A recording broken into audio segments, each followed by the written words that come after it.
Sorry that I'm catching you in the middle of my face routine. I'm sort of busy. A lot of you guys are in college or starting college and like ask for college advice from me.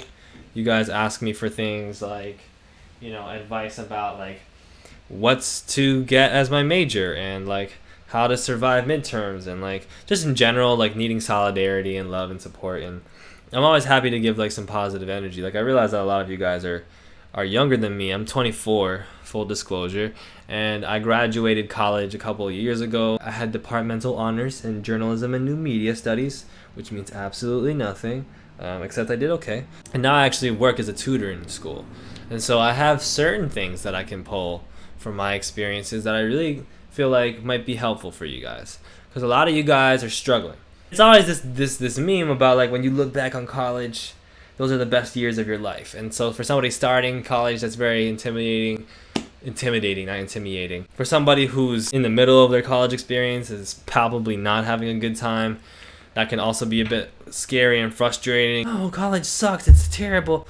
Obviously, like any years of your life can be the best years of your life. And it doesn't matter whether you're 80 or 40 or 20. You can be in the midst of having the best day of your life, or the best weekend of your life, or the best year of your life, the best years, whatever. And obviously, I think everybody should keep that in mind. Like, don't shut yourself off to the possibility that you might be about to have a great year, a great time, a great college experience, a great graduation experience. But I also feel like there's more palpable advice to be given than enjoy this, right?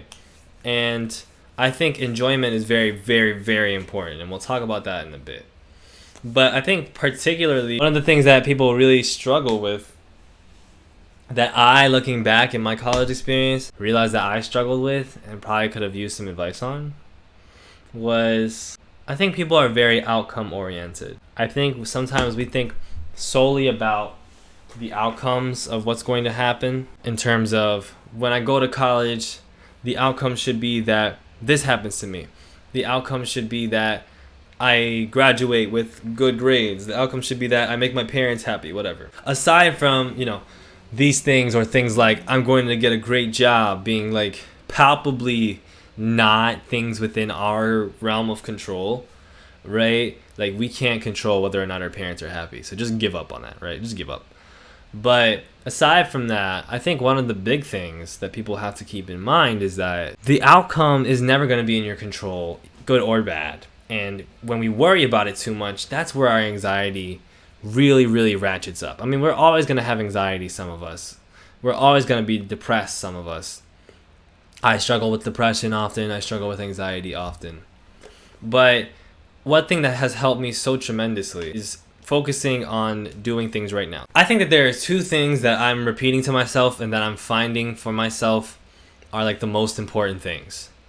I find that having fun is important, and I find that having faith is important.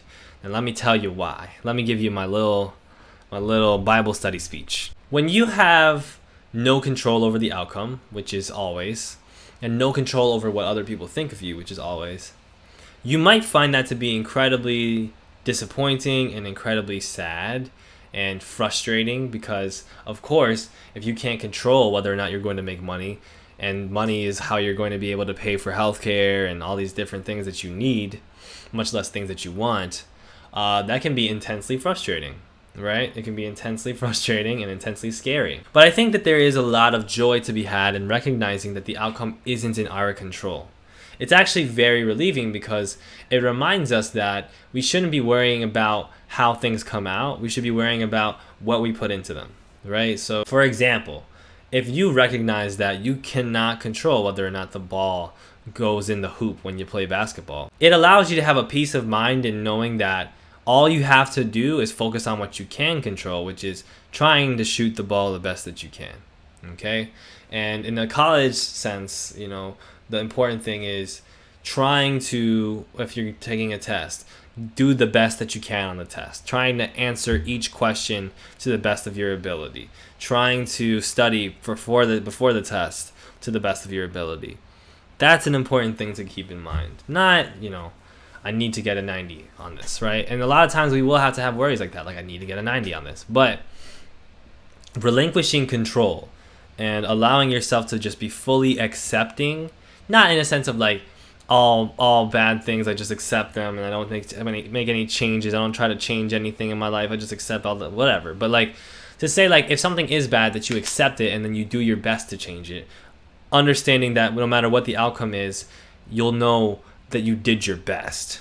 Okay, now this is all very cheesy sounding, but I swear to God it's really important because, like I said, having fun is so important. A lot of my followers are young folks who are in school and who are dealing with a lot of mental health stress and difficulties. And the problem with like introverted kids is that you guys don't have any fun. Like you don't have any fun.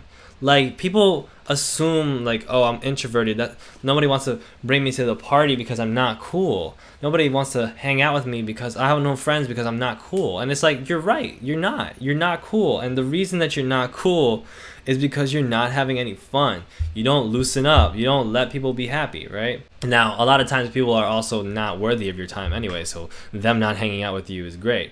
But the fact is that, and this makes sense in a college and like a scholastic thing, because if you're not having fun and you're miserable all the time, it's going to affect your grades. Like just period, like full stop. It's going to affect your grades. It's going to affect your extracurriculars, meaning it's going to affect your job prospects. It's going to affect your family life, your friendship life.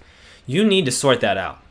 And so the first thing that people need to figure out is being happy, and not just like being happy all the time 100%, because that's not possible. But finding happiness in the sense of contentment, in the sense of acceptance, in the sense of I'm okay with my life, I'm okay with who I am, and I'm accepting the full spectrum of emotions. Okay, so if I'm depressed, I accept my depression and I greet my depression with warmth and love. If I'm angry, I accept my anger with warmth and love. Like that's the place that you need to be at. If I have a test, I accept my test with warmth and love. That's where you need to be at. Acceptance, contentment, peace. Okay, that's where we're all striving to be at. And we think to ourselves, I just need to get this thing done, because when I get this thing done, I will find peace. Nope. No, it's not true. It's not true. It's not true. You're never going to find the thing. Never. It's not outside of you.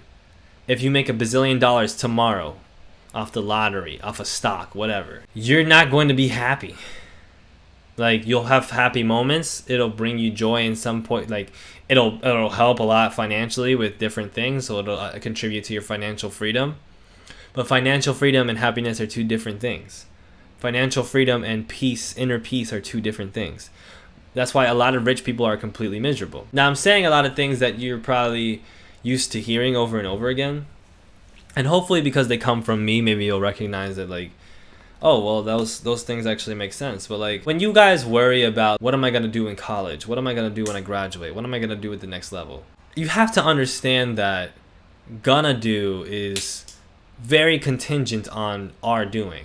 What am I doing in the moment? Okay, so for example, we have a lot of folks, and I'm going to make a video about this someday. I have a lot of folks that talk to me, younger than me, older than me, it doesn't matter, who will tell me like they don't know what they're doing with their life, right? And a lot of times it's folks that are just starting college and that are like, I feel like a failure, I feel incredibly stressed out because, I don't know what I want to do with life. I don't know what job I want to get. I don't know what career I want to do. I don't know what I want to graduate with, where I want to go even. While this can be an inconvenience, accepting that and using this time and the resources that you have to explore that can actually be super beneficial, okay? Being in a place where you don't know what you're doing in your life just means that it's time to just start exploring. You need to start learning about different things. You need to start trying different things, experience different things, because you're not going to get this opportunity again when you find the thing that you want to do to be like, wow, I can just try whatever. Now, the problem with college is that college puts you on a timer and puts you on a set of debt to where you're like, well, I have this student loan that I have to pay off. I need to make sure that whatever I'm doing here is going to pay that off. And don't think like that either. What you should be doing first and foremost is avoiding student loan debt as much as possible. So if you're one of those folks that's, looking towards going to college soon, whatever your opportunity is to get as little student loan debt as possible, none if possible, that's what you should be doing. I don't care what the name of the university is. I don't care if it's Bumblefuck University in Idaho. You're going to fly to Idaho. Now, I don't know if they're going to be accommodating you and if that accommodation is going to be expensive, so that's a different thing. But what I'm basically saying to you is try to accrue as much financial freedom as you can.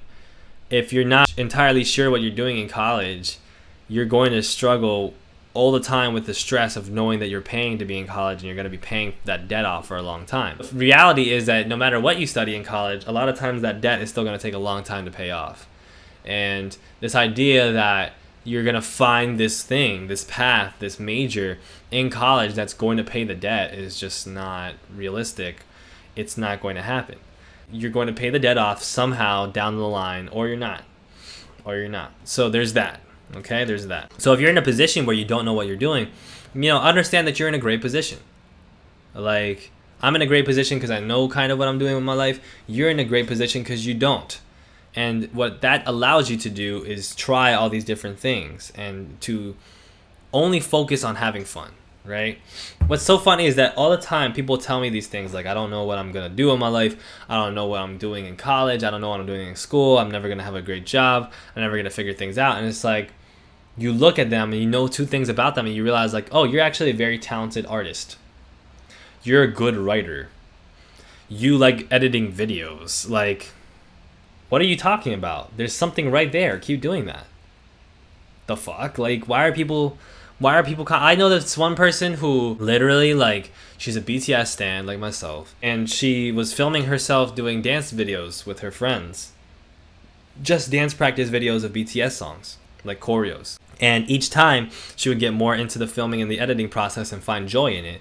And then she accrued herself a catalog of like clips of things that she's done. Like, she had a whole resume there. And when she made a few of them, after a while, she was like, wow, this looks like something that I would like to do more. She applied to a job, said, look at these clips that I have. These are videos that I've edited. They're the videos of her dancing to BTS songs with her friends. And she got hired. And now she has a profitable career. She has something that she can benefit off of. She has a real career, financial stability based off of that. And a lot of y'all are too scared to do that. Y'all are too introverted. You're too scared. Introversion is a great thing because it allows you to be creative. It allows you to be perceptive of other people. It allows you to be incredibly warm and thoughtful. It allows you to stay out of trouble. All these different things can come from introversion. But one thing that'll hold you back are the same things, on the other hand, where you're not going to get involved as much. You're not going to put yourself out there as much. And that sucks, frankly. You shouldn't do that. Telling an introverted person that they should put themselves out there more is like telling a rock that it should swim more. You can put yourself out there more. You should put yourself out there more. But there's not a real benefit that I can give you. Like, I'm just telling you a thing that you already know. However, it's important to explain sometimes, like, how your introversion can hold you back. How your timidity and your fear of doing things wrong holds you back. And so when it comes to college, when I look back, the main thing that I think about is that, one, I should have been more kind. I should have been just focused on being kind, like when it came to my interactions with other people, because sometimes because I was miserable about different things, stressed, insecure, I took that out on other people and ended up being, not a great person sometimes. But additionally, one of the biggest things that I think about when I look back on college is I should have had less fear. Like, what people tell you, like, oh, this is going to be the best time of your life, enjoy it. What they're trying to tell you is be present in this moment, because you're never going to get it back. There's not going to be another time when, even if you go back to school, you're not going to have that time when you were 17 to 23 years old and in college. That's a very unique and specific experience that only happens once in your life. And so, fuck making money, fuck getting a good major, fuck worrying about grades. Have fun. You're not going to get this back. Do you go to a BTS concert or a concert of one of your favorite artists or whatever and think to yourself, I'm never going to get this moment back. I need to make it count. I have to benefit off of this financially and I have to take great photos. I have to do this. Do you worry about things, or do you sit there and enjoy? Because if you don't sit there and enjoy the fact that you're at this BTS concert or whatever concert, you're ruining it. That's the whole thing. So my biggest piece of advice right now that I would give to anybody who's, coming to the end of the semester in college or looking towards starting college next semester is have fun. Have fucking fun, man. Folks who are introverted, folks who are like creative, folks who are progressive, we forget to have fun all the time. We're nerdy. We don't like to have fun. We don't like to go out and eat pizza and whatever with our friend. Like, we just want to like, oh, I'm doing the hard work. A lot of times that's our parents' fault because they instilled that sense of you have to get this done in us. It's bullshit. They're lying. Your parents are just spreading intergenerational trauma to you. That's what they do. That's what parents do. So just don't mind them. Nod, smile, politely put a thumbs up. Give them the impression that you're satisfying whatever need that they want you to satisfy. And then actually just have fun and like live your life. Because it's too short. And it's too hard. And these moments are short, fleeting moments. And I look back on college and high school and I'm like, Jesus, like there were so many different things where it was like I could feel myself like in that moment, like trying to have fun, like that part of myself that was trying to be myself, trying to, I'm a Sagittarius, I'm a fire sign, so I was trying to be cocky, I was trying to be brash and outgoing and all these different things, and I would just beat that down in myself because I thought that was a problem, and I thought what I needed to be doing was being more efficient and more and I needed to be more cool and whatever. That's nonsense, bro. If you're not cool, that's cool. Like, what the fuck do you care, So all these different things come to my mind, man. It really makes me sad because I tutor students a lot who are younger and I can see the stress in them. And I see that these opportunities that they have to like learn something that they might find interesting or to like make friends are just being squandered by passivity and introversion that has been not properly checked and balanced. You have to give, like the government has to supposedly do, like where the executive and the legislative and the judicial branch check each other in America. That's what you have to do with your senses of introversion and your senses of extroversion. If you're too extroverted, you need to chill out. You can reflect. If you're too introverted, you need to talk to yourself and like have fun, bro. Have fun. Go meet people. Go do the thing that makes you absolutely scared. Like that's something that I think people don't look at a lot is like, they have these boundaries and they just think, okay, that's a boundary, I shouldn't cross that. No, you should cross the boundary sometimes. Not always. Like if you cross the boundary and end up hurting people, that's not good. But like if you're just scared that people are going to perceive you a certain way, who cares? This is not very useful advice, I feel like. But I wanted to check in and I wanted to offer you guys an opportunity to talk to me about what you're going through in college and ask for advice and stuff like that. For those of you who are in high school or in different school situations, like let me know that as well, or different life situations, let me know that as well, because I don't want to just be in here like talking negative stuff all the time. Let's talk about positive stuff. Let's talk about helping each other. Okay, we're supposed to help each other. So if these quotes and these insights were helpful for you, hit the like button and subscribe and And if you have further questions and concerns, you let me know. But overall, yes, please just have fun. Have fun. We'll talk about having faith on another day. I don't want to get into spirituality right now. But those things are very interrelated, being spiritual and having fun. So what I just suggest is like have fun. Okay? Have fun. And if you don't know how to have fun, just try different stuff. Think about the things that you're scared of and then try those things. Those are usually interrelated. You know what I mean? Like interact with people. So a lot of you guys you're introverted, you're not talking to anybody, and then you're like, I don't know how to have fun. Yeah, you do. You're just not doing it. Talk to people. Like hang out with people. Or sometimes you don't like to be around people and you're around people too much and you have more fun on your own. Then be on your own, bro. Like it's really very simple. Like stop complicating things in your brain. You're thinking too much because you're too introverted. Get out of yourself, man.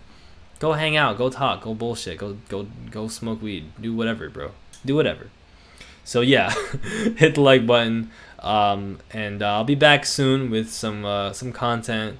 Maybe I'll do some commentary on something. We'll see, guys. We'll see.